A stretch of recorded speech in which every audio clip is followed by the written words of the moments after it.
Здравствуйте, уважаемые студенты. Вашему вниманию предлагается видеолекция на тему синдром кашля у детей. Лекцию подготовил доктор медицинских наук Расул Садокурбанович.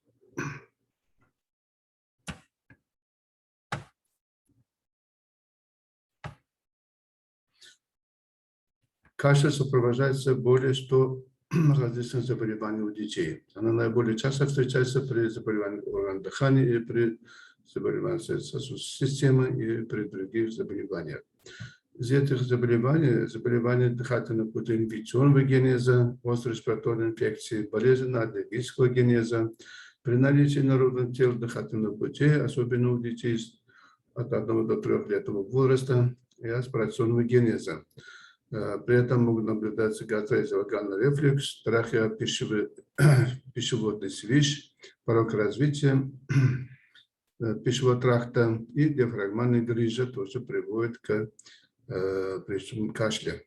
Заболевания центральной периферической нервной системы, облитерирующий бронхиолит, врожденный порог развития бронхов, муковисцидоз, бронхолегочная дисплазия, опухоли трахеобронхов, вставление бронхов извне, заболевания сердечно-сосудистой системы, все это патология приводит к развитию кашля. Здесь показана патогенетическая сущность формирования симптомов острой респираторных инфекций, так как наиболее часто кашель наблюдается при острой респираторной инфекции.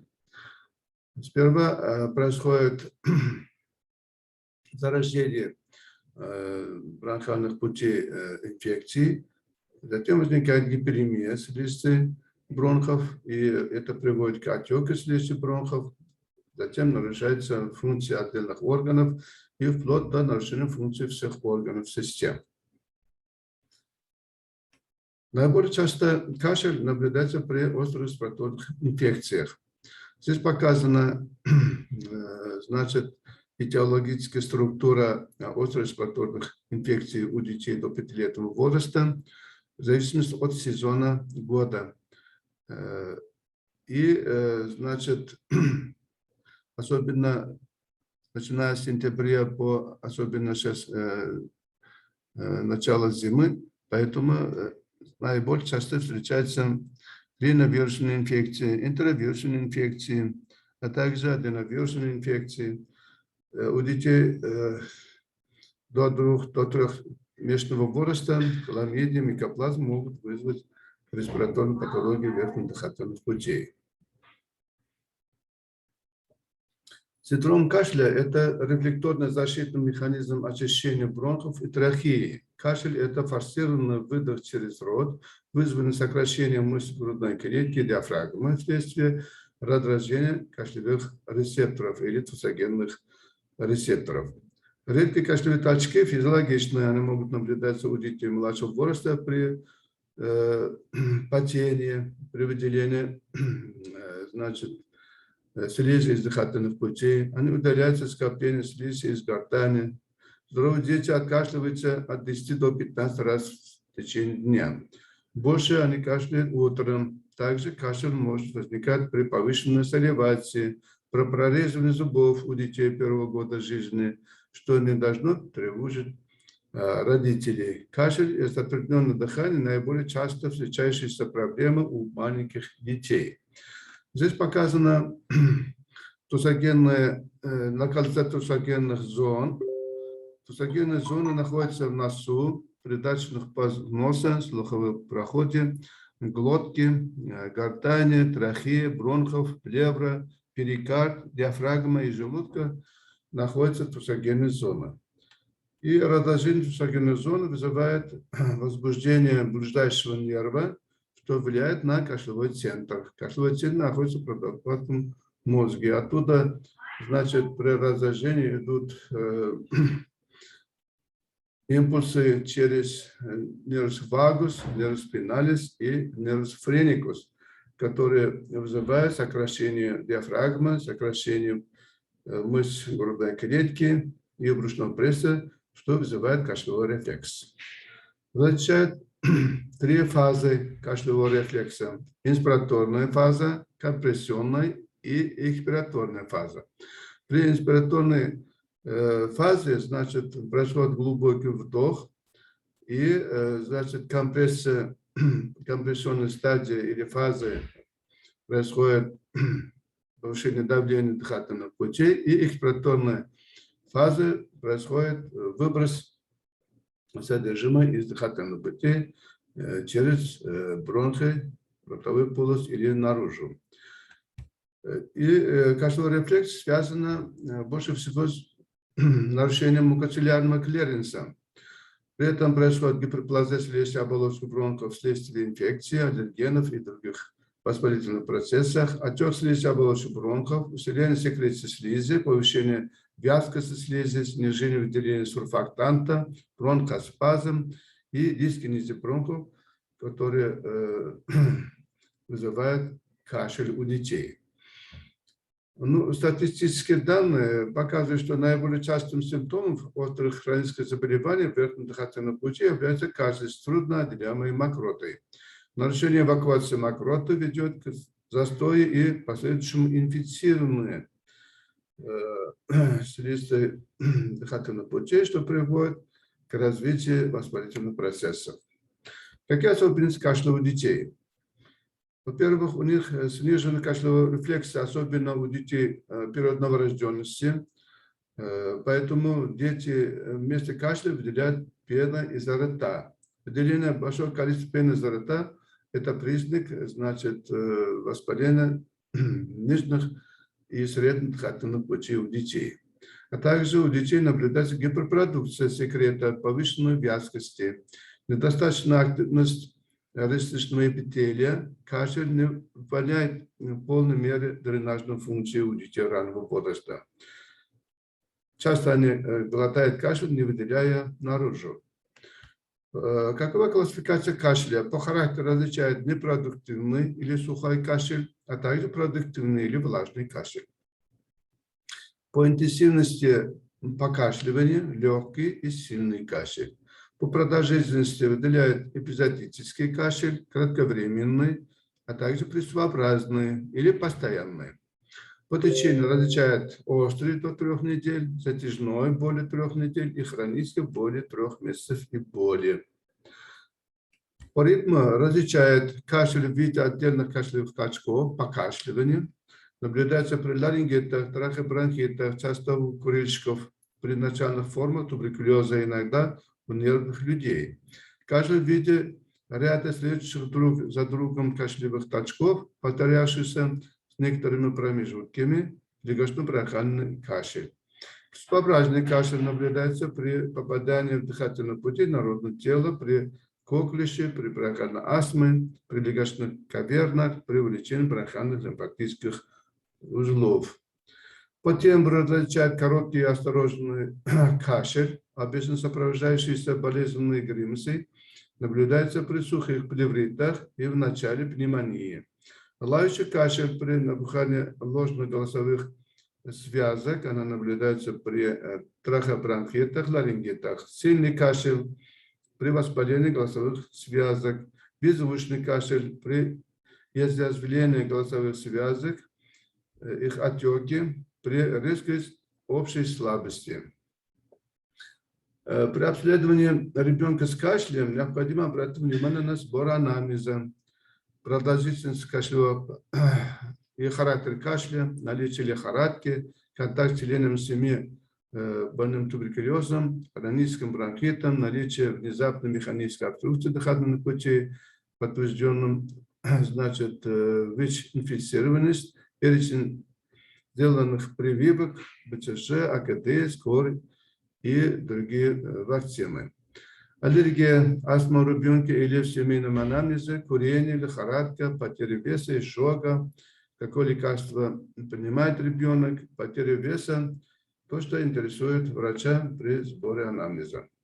А при физикальном обследовании проводится общий осмотр, при этом обращает внимание на наличие центрального или периферического цианоза, выделение пены изо рта новорожденных, кряхтаж дыхания, раздувание крыльев носа, осмотр дыхания, стридер, осмотр мокроты, кивательные движения у детей, повышение давления в яремной вены, выраженная бледность в ладони.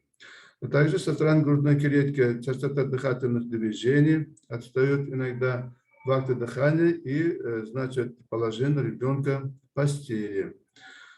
Учащенное дыхание называется тогда, когда в возрасте до 2 месяцев более 60 дыхательных движений. В возрасте от 2 до 11 месяцев более 50 дыхательных движений. В возрасте 1-5 лет более 40 дыхательных движений в минуту. Вот тогда мы называем одышкой или учащенным дыханием. А также могут отмечаться в течение межреберных промежутков в акте дыхания. А также проводятся пальпаторные, перкуторные и аскультативные методы исследования. При пальпации, значит, может быть смещение верхушечного точка, трахеи со средней линии, при аскультации легких, влажных репы или бронхиальное дыхание, при аскультации сердца, ритм галопа, при перкуссии признаки выпада плевральной полости или пневмоторакса. И также пальпаторно мы пальпируем лимфатические узлы шеи, под челюстной области, подмышечной области, а также перкуторно иногда мы можем с помощью симптомов Филатова, Аркавина, Карани, Филатова наличие увеличенных внутригрудных лимфатических узлов. А также проводится пальпация живота, пальпируемое образование или увеличение лимфатических узлов можем пальпаторно определять, а также определяется увеличение печени, селезенки. Дополнительным методом исследования относятся пульсоксиметрия, рентгенологические методы исследования, томографические и бронхографические методы исследований. Кашель могут иметь легочную и внелегочную локализацию. Особенно кашель наблюдается при поражении верхних дыхательных путей, при острых респираторных вирусных инфекциях, острых ларингитах, эпиглотит, синусит, аллергический ринит, трахеит могут вызвать кашлевой рефлекс. Нижние дыхательные пути – это бронхит, бронхолит, коклюш, пневмония, плеврит и муковисцидоз, значит, приводит к кашлю. К нелегочным причинам кашля относятся рефлекторная, схогенная, опухоль, кистотимуса, тимомегалия, увеличение щитовидной железы, бронходиниты, стрессы, прорезывание зубов, заболевания сердца и другие причины могут вызвать кашлевой рефлекс. Наиболее частые причины кашля – это острые респираторные заболевания. При этом, значит, могут наблюдаться кашель при ларингитах, круп, трахеитах, бронхитах, пневмонии, туберкулезе, коклюше, астмы и других легочных патологиях.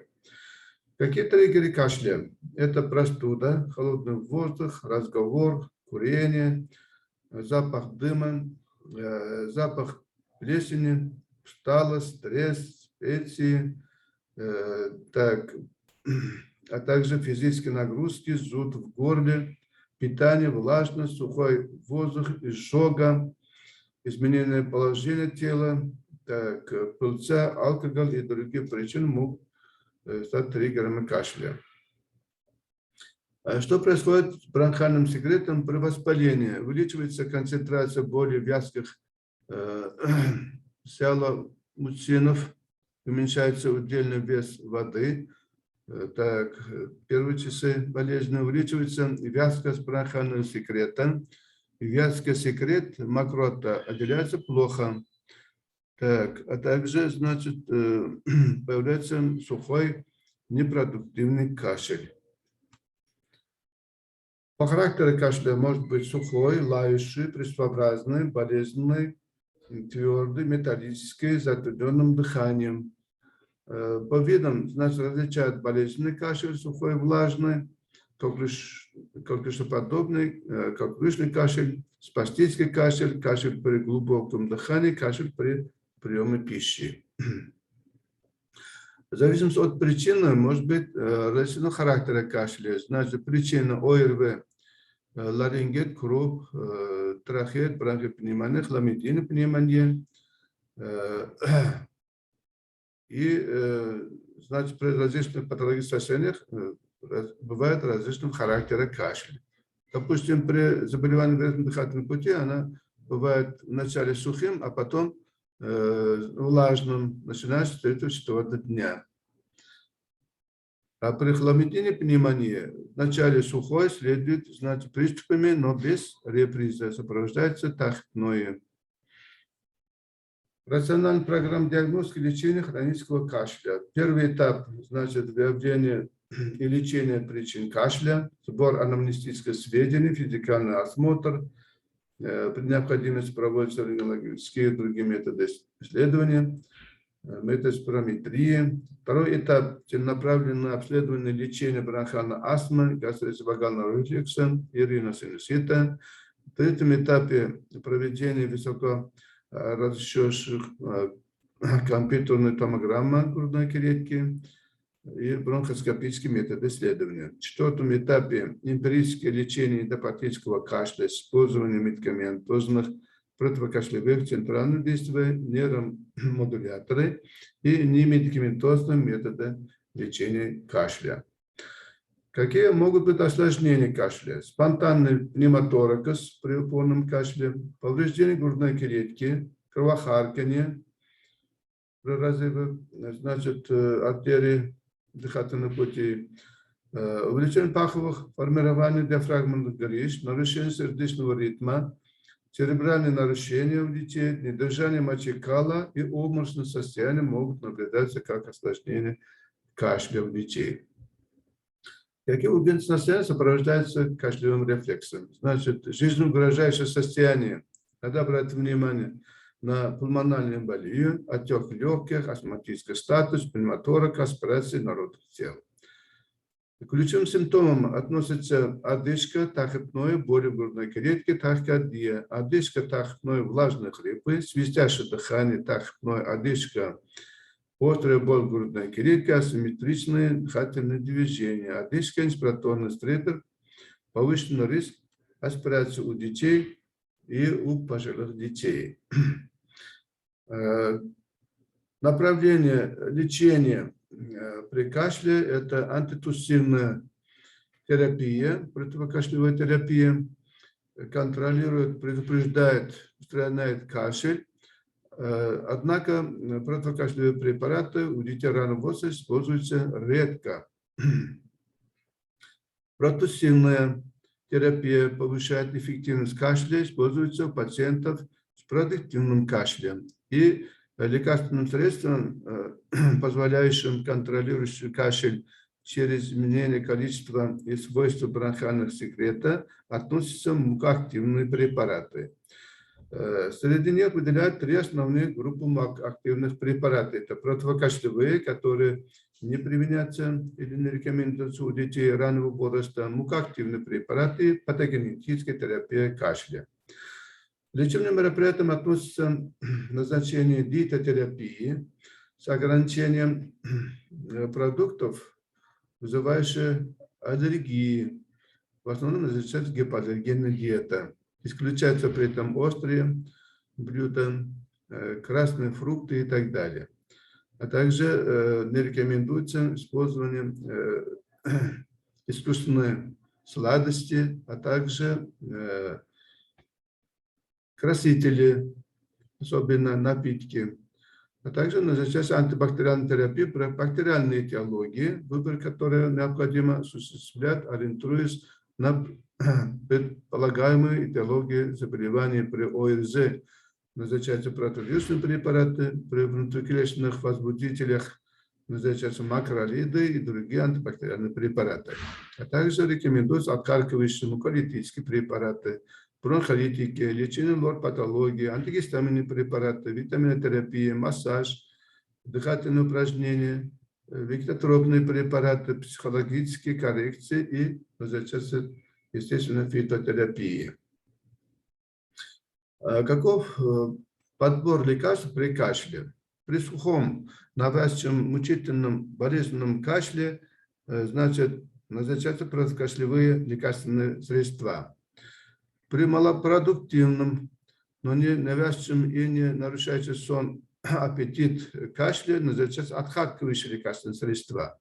При густой, вязкой и плохо отходящей мокроте в основном рекомендуются муколитические лекарственные средства. Существует домашнее лечение кашля у детей старше 1 года. Это теплое обильное питье, минеральные воды, морсы, соки, горячее молоко с содой, медом, лимоном, морковью, сок редьки с медом, фитотерапия. Это настой травы термопсиса, чабреца, ромашки, багульника, отвары корень альтея, девесила, солодки, экстракты тимьяна, подорожника, физиотерапевтические методы УЧ, УФО, инфракрасной лампы, ультрафорез кальцием, химотрипсином. А также используются ингаляции паровые. Температура воды при ингаляции не должен превышать более 40 градусов. Какова классификация отхаркивающих муколитических средств? К мукоактивным препаратам относятся традиционно отхаркивающие препараты, а также комбинированные другие средства. Препараты прямого действия муколитикам относятся непрямое действие, рефлекторные действия, а также комбинированные препараты супримабронха, туссин, трисалван. Есть еще препараты теолитики, протеолитические ферменты, секретолитики, муколитики, стимуляторы бронхиальных желез. К мукоактивным препаратам относятся бромгексин и лазолван. Эти препараты снижают адгезию секрета, обладают муколитическим эффектом. При применении в течение недели снижается вязкость мокроты до 50 раз по сравнению с исходным уровнем. Важной особенностью лазолвана является их способность увеличивать синтез гликозон-сурфактанта, что является кофактором, опосредованно повышающим мукоцеллярный транспорт. Надо сказать, что у детей до 1 года в основном используются препараты, некоторые отхаркивающие лекарственные растения, особенно это гелисал, с 6 месяцев назначается проспан, гербин и другие отхаркивающие препараты. Надо быть осторожным бронхолитическим препаратам, так как они могут вызвать скопление жидкости дыхательных путей. Таким образом, кашель у детей наиболее частый симптом при заболеваниях дыхательных путей и при других заболеваниях, вызывающие беспокойство и некоторые осложнения у детей, поэтому